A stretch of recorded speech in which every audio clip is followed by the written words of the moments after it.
Shalom semuanya. Perkenalkan, nama saya Yovaneta Maria Margaret dari Prodi Keperawatan 2022 dengan NIM 22011146. Di sini saya akan meresum atau mereview kembali materi yang telah diberikan oleh Pak Suka mengenai Purpose Driven Life part 2 dan part 3-nya. Kemudian ada mengenai image of God, kemudian mengenai karakter Kristiani, selanjutnya ada visi misi hidup, dan juga ada amanat agung. Di sini saya berharap semoga teman-teman dan juga Pak Suka dapat mengerti dan juga memahami apa yang saya sampaikan, dan juga bertujuan untuk memenuhi tugas untuk ulangan akhir semester. Oke, tanpa berlama-lama lagi, mari kita mulai. Selamat menyimak. Oke, jadi materi yang pertama itu ada Purpose Driven Life. Jadi tujuan hidup kita ini merupakan suatu penugasan sementara yang dikatakan di Yakobus 4 ayat 4 memiliki arti ketika kita mengutamakan yang tidak kekal, maka akan ada perbedaan dengan Allah atau permusuhan dengan Allah. Jadi di sini intinya ketika kita mengutamakan hal-hal yang hanya bersifat sementara, tidak mengutamakan Allah, maka Allah itu sendiri akan cemburu, karena terdapat juga di Alkitab bahwa Allah adalah Allah yang cemburu, teman-teman. Jadi kita dalam hidup ini itu harus tetap mengutamakan Allah gitu, agar Allah sendiri tidak cemburu gitu. Kita harus lebih mengutamakan Allah dibanding hal-hal yang sementara gitu. Jadi alasan untuk segala sesuatu itu adalah hidup untuk kemuliaan Tuhan adalah pencapaian terbesar dalam hidup gitu. Tapi kan hidup untuk memuliakan Tuhan, bagaimana caranya gitu untuk memuliakan Tuhan itu sendiri? Yang pertama ada menyembah Dia. Ini sudah pasti sekali ya teman-teman. Allah itu adalah Allah yang harus kita sembah gitu, dan juga Allah yang harus kita muliakan gitu. Yang kedua mengasihi sesama.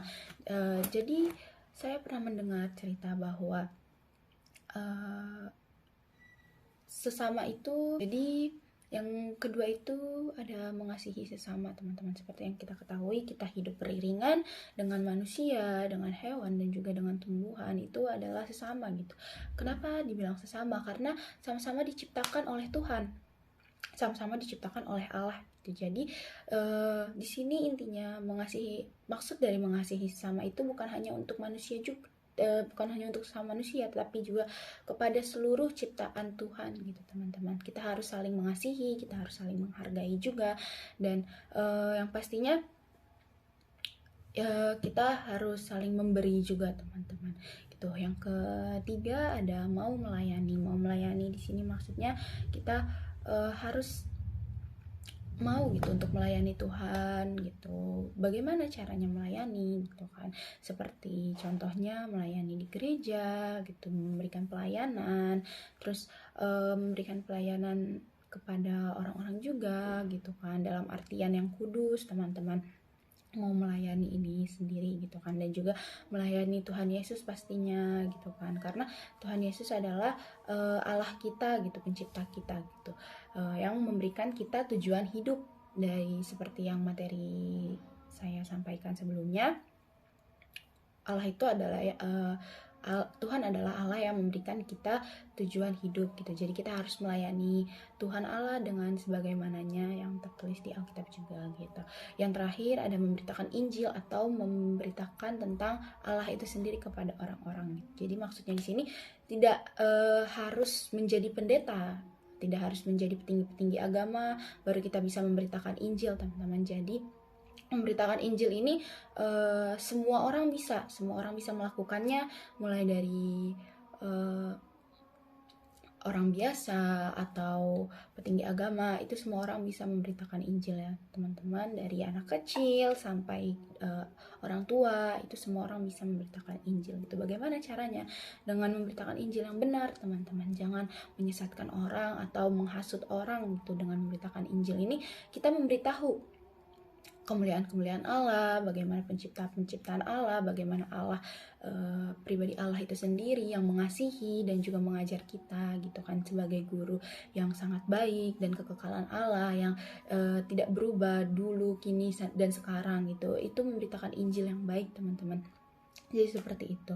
Dan juga karena di sini materinya adalah tujuan hidup, jadi kita harus bertanya-tanya, teman-teman. Kita harus bertanya, untuk apa nih sebenarnya kita hidup di dunia ini gitu. Tuhan menciptakan kita ini untuk apa gitu. Jadi di sini Tuhan mengundang kita untuk hidup bagi kemuliaan Tuhan gitu. Jadi seorang pencipta akan menciptakan ciptaannya itu dengan suatu tujuan. Apa tujuannya kita diciptakan? Benar, untuk memuliakan hidup gitu, untuk kemuliaan Tuhan, untuk memuliakan hidup, untuk memuliakan Tuhan itu sendiri, untuk memuliakan Allah gitu. Yang kedua itu, kehidupan sebenarnya dimulai dengan memberikan diri kepada Tuhan untuk Ia pakai gitu. Jadi maksud Ia pakai di sini itu untuk bermanfaat bagi Tuhan, dan juga bermanfaat bagi segalanya yang berhubungan dengan Tuhan dan juga berhubungan dengan Allah gitu.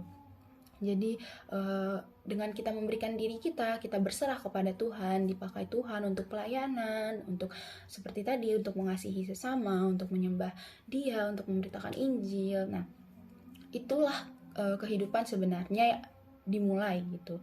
Itulah saat-saat kehidupan kita dimulai gitu, saat kita memberikan seluruh kehidupan kita, menyerahkan hidup kita untuk dipakai kemuliaan Tuhan gitu, teman-teman. Kemudian untuk tujuan kita hidup selanjutnya itu untuk mempercayai Tuhan gitu. Karena kita ini diciptakan oleh Tuhan, jadi kita harus mempercayai pencipta kita gitu. Sebagaimana Tuhan mempercayai kita, begitu juga kita mempercayai Tuhan untuk menuntun kehidupan kita, untuk memberikan kehidupan kita makna gitu, untuk memberikan kehidupan kita tujuan gitu. Kita harus mempercayai Tuhan. Kemudian yang pastinya kita harus menerima Tuhan Yesus juga, teman-teman. Karena percuma kita melakukan hal-hal baik dan segala macam kalau misalkan kita ini tidak menerima Tuhan Yesus di dalam kehidupan kita, tidak menerima Tuhan Yesus di dalam hati kita gitu. Jadi jika kita sudah menerima Tuhan Yesus, segala hal yang kita lakukan, segala kebaikan, segala pencapaian itu berdasarkan oleh Tuhan Yesus gitu, karena kita telah menerima Tuhan Yesus gitu, teman-teman. Nah, maka tujuan yang dapat saya simpulkan, tujuan kita hidup itu adalah untuk menyenangkan hati Tuhan Yesus gitu, karena Tuhan Yesuslah yang telah menciptakan kita, menjadikan kita ada di dunia ini sampai sekarang, dan juga tanpa tidak tanggung gitu, Tuhan Yesus juga memberikan tujuan untuk hidup kita gitu.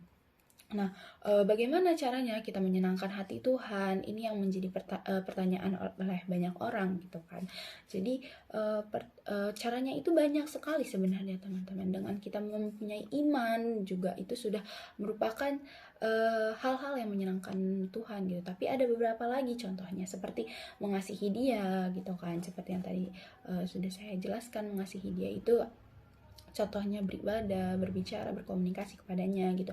Percaya penuh padanya, percaya pada rencananya, karena rencana Tuhan itu tidak ada yang jahat. Rencana Tuhan itu selalu baik gitu. Makanya ada dikatakan kan, waktu Tuhan pasti yang terbaik, karena waktu dan rencana Tuhan itu merupakan hal yang terbaik gitu di hidup kita gitu. Nah, kemudian memakai kemampuan kita itu untuk memuliakan Tuhan gitu, seperti contohnya seorang perawat dan dokter memakai kemampuannya untuk menolong orang, menolong sesama gitu kan. Itu tadi dijelaskan bagaimana caranya memuliakan Tuhan gitu kan. Nah, kemudian seorang penyanyi atau seorang pemain piano dan segala macam memakai kemampuannya untuk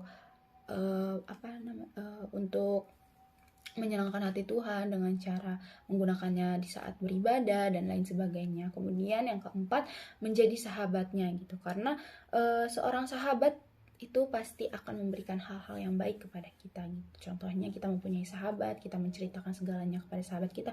Begitu juga sahabat kita menceritakan segalanya kepada kita gitu. Begitu juga dengan Tuhan. Jika kita sudah menjadi sahabatnya, tidak perlu ragu lagi, kita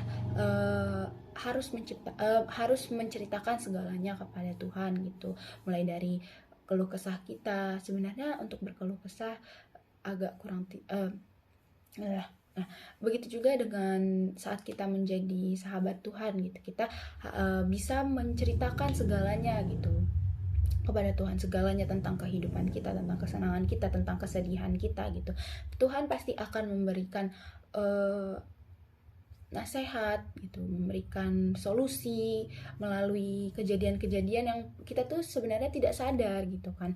Nah itu Tuhan pasti akan memberikannya, karena apa? Seorang sahabat itu tuh pasti akan memberikan segala hal yang baik terhadap sahabatnya gitu, akan memberikan solusi, akan memberikan pendapat, akan memberikan sesuatu yang baik kepada sahabatnya. Begitu juga dengan Tuhan kepada kita, itu Tuhan pasti akan memberikan segala sesuatu yang terbaik kepada kita gitu. Kemudian taat padanya gitu kan, selayaknya dengan orang tua, begitu juga kita harus berperilaku kepada Tuhan gitu. Kita harus menaati aturannya, menaati perintahnya, melaksanakan hal-hal yang menyenangkan Dia gitu. Itu merupakan cara-cara untuk menaati aturannya gitu kan. Kemudian ada memuji dan bersyukur kepadanya. Banyak sekali orang yang sering memuji tetapi tidak pernah bersyukur gitu teman-teman. Jadi selain kita memuji, kita juga harus bersyukur gitu terhadap apa yang telah Tuhan berikan kepada kita. Karena balik lagi kepada tadi, segala sesuatu yang Tuhan berikan, segala sesuatunya itu adalah baik gitu. Jadi tidak hanya untuk memuji tetapi kita harus bersyukur juga gitu.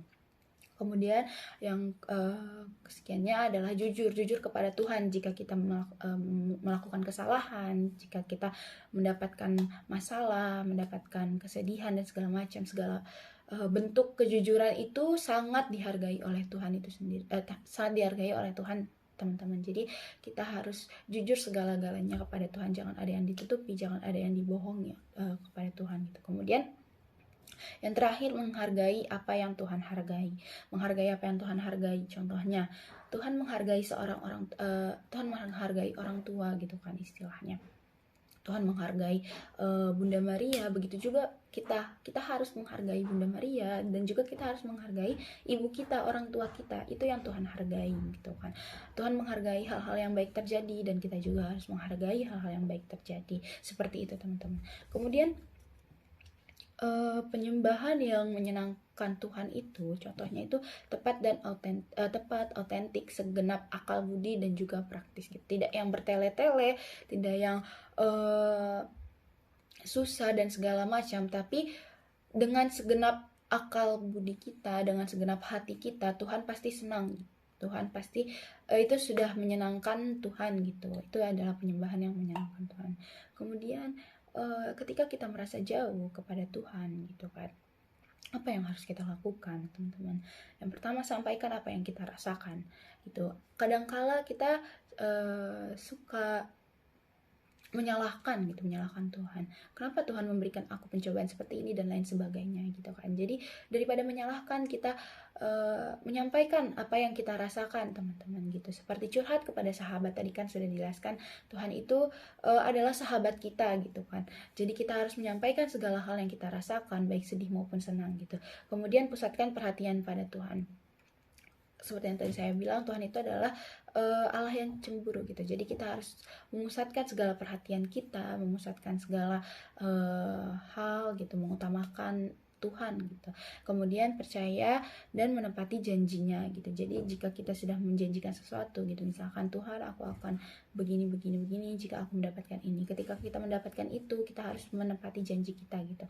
Terus yang terakhir, ingat kasih Tuhan kepada kita. Kita harus selalu mengingat gitu. Sebagaimana kita mengingat orang yang telah berbuat baik kepada kita, begitu juga kita harus mengingat hal-hal yang telah Tuhan berikan gitu kepada kita gitu. Karena segala hal yang Tuhan berikan itu merupakan salah satu dari bentuk kasih Tuhan kepada kita gitu teman-teman.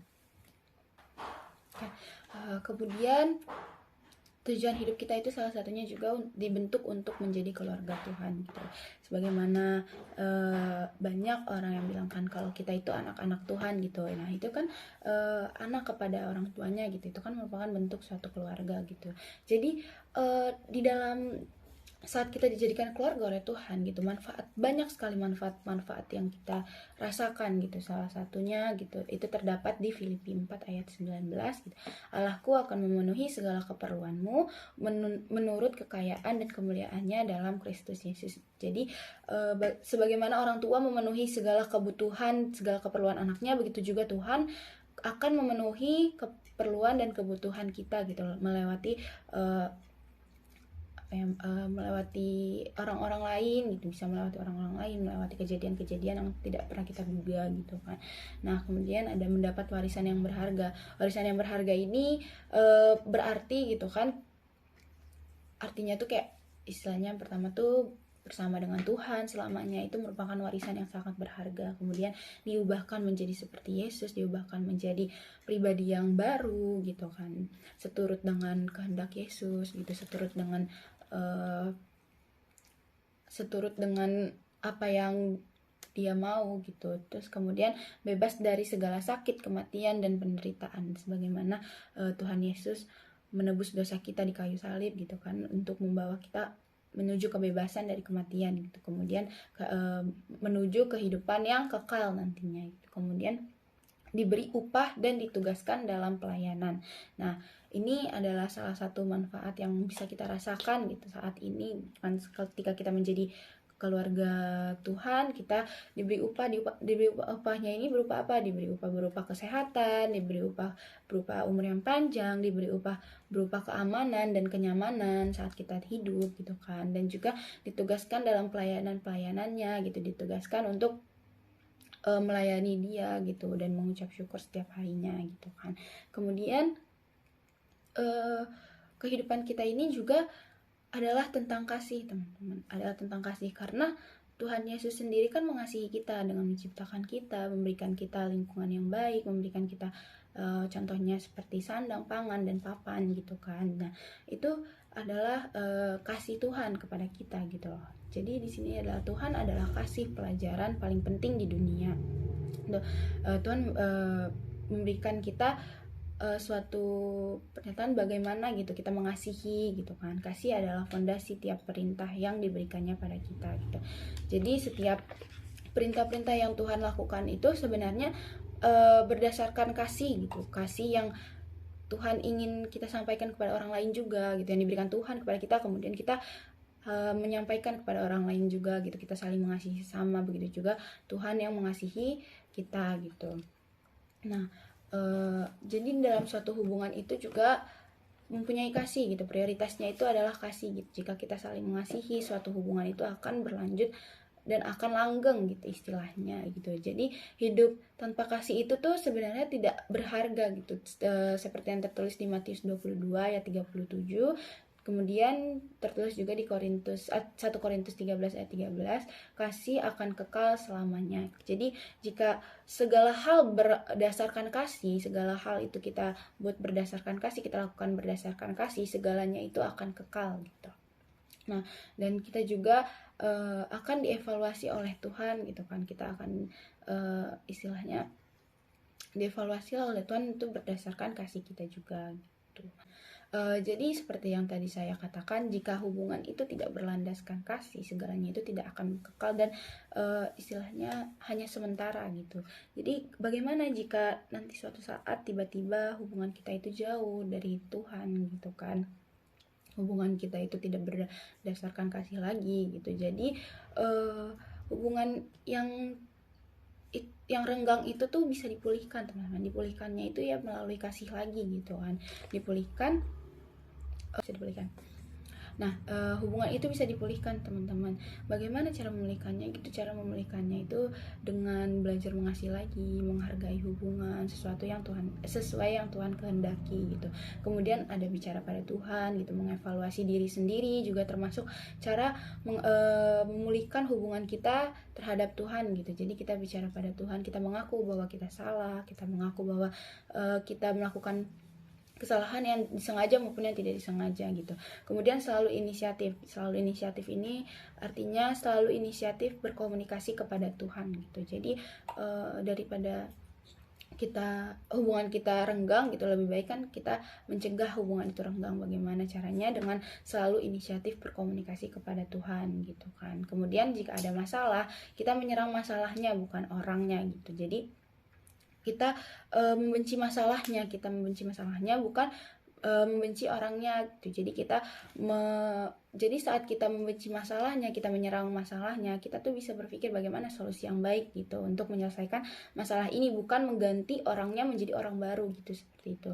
Kemudian ada simpati pada perasaan mereka. Jadi simpati pada perasaan mereka, kita harus mengetahui gitu mana yang baik kita ucapkan, mana yang tidak baik kita ucapkan saat berbicara kepada sesama maupun berbicara kepada Tuhan juga gitu kan. Jadi kita harus mengetahui perasaan-perasaan mereka juga.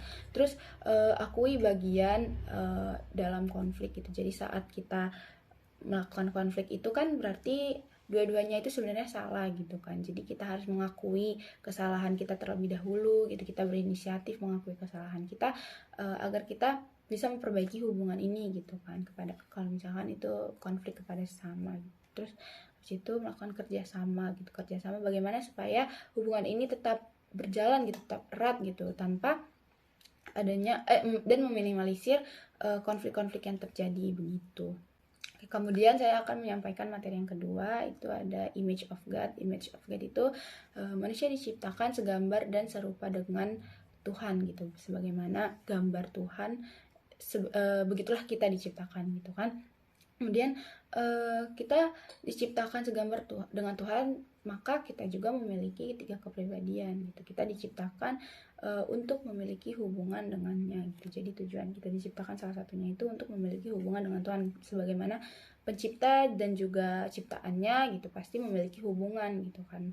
Nah, apa yang dapat kita lakukan? Yang dapat kita lakukan adalah berpikir gitu kan, berpikir dan juga komunikasi kepada pencipta kita, mengevaluasi diri sendiri jika kita salah, mengevaluasi kekurangan kita dan sebagainya. Kemudian mengasihi sesama ciptaan Tuhan gitu kan, tidak hanya kepada manusia, kepada hewan, kepada tumbuhan dan segala macam bentuk ciptaan Tuhan gitu. Kemudian menciptakan, maksud menciptakan di sini adalah kita menciptakan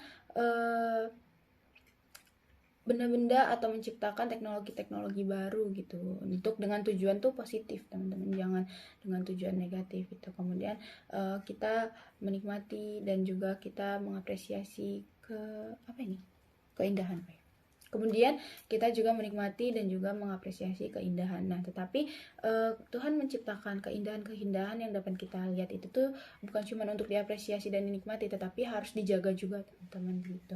Kemudian yang terakhir, bergerak dengan roh Allah. Jadi segala sesuatu yang kita lakukan itu harus dengan bergerak dengan roh Allah. Jadi apa tujuannya manusia? Tujuan manusia itu sebenarnya dibentuk untuk menguasai bumi, melaksanakan tugas yang Tuhan berikan gitu. Jadi menguasai bumi di sini artinya kita berperan besar gitu dalam melindungi bumi dan segala macamnya gitu, dan memanfaatkan segala isi yang diciptakan oleh Tuhan gitu. Kemudian melaksanakan tugas yang diberi Tuhan, yaitu belajar. Kita harus belajar gitu. Manusia itu diciptakan juga salah satunya itu untuk belajar terus dan terus gitu. Tidak ada yang namanya selesai kuliah kita berhenti belajar. Jadi belajar itu tuh sampai akhir hayat gitu istilahnya. Kemudian mengelola yang tadi saya sudah bilang, mengelola ciptaan Tuhan, bagaimana caranya kita dapat memanfaatkannya, tetapi kita juga harus melindungi dan juga melestarikannya. Nah, yang terakhir itu memperbanyak jumlah. Di sini memperbanyak jumlah artinya memperbanyak keturunan gitu kan. Terus juga memperbanyak jumlah kita gitu, untuk dapat bekerja sama memelihara dan juga melestarikan ciptaan-ciptaan Tuhan yang lain gitu. Jadi manusia ini juga diciptakan mempunyai ciri khas masing-masing gitu kan. Jadi ciri khas di dalam bidang kecerdasan kita juga masing-masing gitu. Kita memiliki kecerdasan yang berbeda-beda, kemudian bahasa kita juga berbeda-beda, seperti yang kita ketahui ada bahasa Indonesia, bahasa Inggris dan lain segala macam. Kemudian kreativitas kita juga berbeda-beda, ada yang di bidang teknologi, di bidang kesehatan dan segala macam gitu. Kemudian bermoral, manusia ini diciptakan mempunyai akal dan pikiran itu untuk mempunyai moral gitu teman-teman, mempunyai moral. Nah, dan yang terakhir itu manusia itu mempunyai emosi gitu. Jadi seperti marah, sedih, kecewa dan lain sebagainya, manusia itu mempunyai emosi. Jadi saya akan menjelaskan materi yang ketiga tentang karakter Kristiani. Jadi karakter kita itu sebenarnya dipengaruhi oleh keluarga kita, teman kita, masyarakat, lingkungan kita juga, dan juga dipengaruhi oleh Tuhan pastinya. Karakter itu adalah sifat atau perilaku yang dimiliki oleh setiap orang. Jadi setiap orang itu mempunyai karakter dan sifat yang berbeda-beda gitu. Tidak ada yang sama, maupun dia kembar gitu, itu tidak ada yang sama gitu. Siapapun dapat menilai kita gitu. Namun Tuhan adalah salah satunya yang paling kenal kita, karena Ia bersama kita setiap saat, setiap waktu gitu. Jadi selain diri kita sendiri yang selain diri kita yang mengenal kita sendiri, Tuhan juga sangat mengenal diri kita gitu, karena Tuhan selalu menyertai kita tuh setiap saat gitu. Nah, kemudian karakter-karakter atau orang-orang yang berkarakter siap memimpin akan digunakan sampai akhir gitu. Tuhan juga akan menggunakan orang-orang yang mempunyai kepemimpinan bagus gitu. Jadi teman-teman. Nah, kemudian bagaimana caranya membentuk karakter gitu kan? Bagaimana cara membentuk karakter? Karakter ini dipengaruhi oleh dua hal gitu. Jadi internal dan juga eksternal. Di internalnya ini cara pandang dan tujuan hidup kita gitu. Jadi jika cara pandang dan tujuan hidup kita itu benar, maka karakter yang dibentuk oleh diri kita sendiri itu pasti akan bagus gitu, pasti akan benar gitu. Kemudian yang eksternal ada orang luar, keluarga, lingkungan, dan juga idola gitu. Jadi sebagaimana lingkungan mempengaruhi karakter kita, seperti itulah gitu. Orang luar dan juga keluarga itu sangat berpengaruh sekali terhadap karakter kita gitu. Nah, karakter yang harus terlihat untuk menjadi seorang Kristiani yang baik itu adalah rendah hati dan juga berintegritas gitu. Bagaimana cara membangun karakter Kristiani? Salah satunya itu dengan memberanikan diri, kemudian memaksimalkan potensi, memperkaya hubungan, menerapkan yang kita yakini yaitu Tuhan Yesus gitu kan. Nah, berserah pada Tuhan, menolong orang lain, dan juga melakukan pertumbuhan rohani gitu. Kemudian menjadikan role model kita itu adalah Tuhan Yesus itu sendiri begitu teman-teman. Menjelaskan materi yang keempat yaitu visi hidup. Jadi tadi kan sudah dijelaskan ya, tujuan kita hidup itu untuk menyenangkan Tuhan gitu, dibentuk untuk menjadi anggota keluarganya, dan juga kita itu diciptakan menurut gambaran Tuhan Yesus, menyerupai Kristus gitu, didesain untuk melayani Tuhan gitu.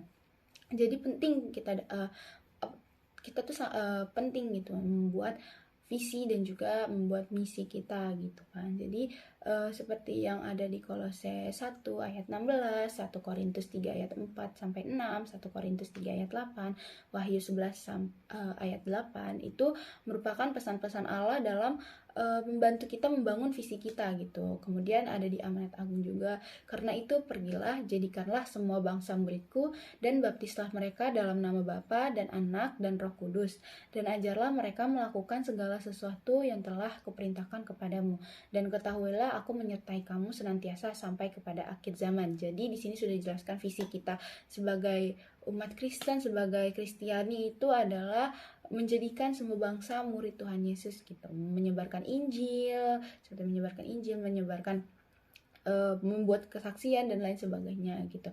Jadi dalam menentukan visi hidup ini sendiri gitu, kita ada beberapa langkah gitu. Yang pertama berdasarkan doa, dan juga yang kedua minat, yang ketiga talenta, yang keempat pendapat orang lain. Jadi kita harus melihat pendapat orang lain, mendengarkan pendapat orang lain juga gitu dalam menentukan visi hidup kita. Dan yang kelima, buatlah visi kita itu tuh di dalam damai sejahtera gitu. Dan kemudian visi itu berperan aktif memberitakan Injil dan melipat gandakan murid melalui pendidikan dan teologia secara holistik. Nah, ini merupakan visi atau tujuan dari umat Kristen itu sendiri gitu, memberitakan Injil, melipat gandakan murid-murid Tuhan Yesus gitu. Kemudian terdapat juga komitmen sebagai umat Kristiani itu terdapat di dalam Roma 12 ayat 11. Kemudian saya akan menyampaikan materi terakhir tentang amanat agung. Dalam Injil Matius 28 ayat 19 sampai 20 menyatakan perintah yang lebih dikenal sebagai amanat agung, yang tadi seperti saya sudah jelaskan. Karena itu pergilah, jadikanlah semua bangsa muridku, dan baptislah mereka dalam nama Bapa dan Anak dan Roh Kudus, dan ajarlah mereka melakukan segala sesuatu yang telah kuperintahkan kepadamu, dan ketahuilah aku menyertai kamu senantiasa sampai kepada akhir zaman. Nah, itu merupakan amanat juga dari Tuhan Yesus gitu. Tuhan Yesus memberikan perintah-perintah ini kepada para rasul saat sebelum ia naik ke surga. Kemudian perintah ini juga diturunkan melalui Alkitab, teman-teman, kepada kita semua gitu kan. Jadi yang melakukan pengabaran Injil dan juga memperbanyak murid Tuhan Yesus itu tidak hanya kepada rasul-rasul terdahulu, tapi juga merupakan suatu tugas kita dan juga amanat yang telah diberikan oleh Tuhan Yesus. Tuhan Yesus itu mengharapkan dalam amanat agung itu diperintahkan kita untuk memuridkan saat kita pergi ke seluruh dunia dan juga saat kita menjalani kegiatan sehari-hari gitu. Bagaimana caranya kita memuridkan? Dengan membaptis mereka dan mengajar mereka segala sesuatu yang diperintahkan oleh Yesus. Memuridkan adalah perintah dari amanat agung. Pergi, membaptis, dan mengajar, itu adalah cara kita melaksanakan perintah-perintah dari Tuhan Yesus gitu, dan juga amanat, menjalankan amanat-amanat dari Tuhan Yesus sendiri gitu. Beberapa pihak itu menganggap Kisah Para Rasul 1 ayat 8 sebagai bagian dari amanat agung. Tetapi kamu akan menerima kuasa kalau Roh Kudus turun ke atas kamu, dan kamu akan menjadi saksiku di Yerusalem dan di seluruh Yudea dan Samaria dan sampai ke ujung bumi. Itu jadi kita dimampukan untuk melaksanakan amanat agung oleh kuasa Roh Kudus.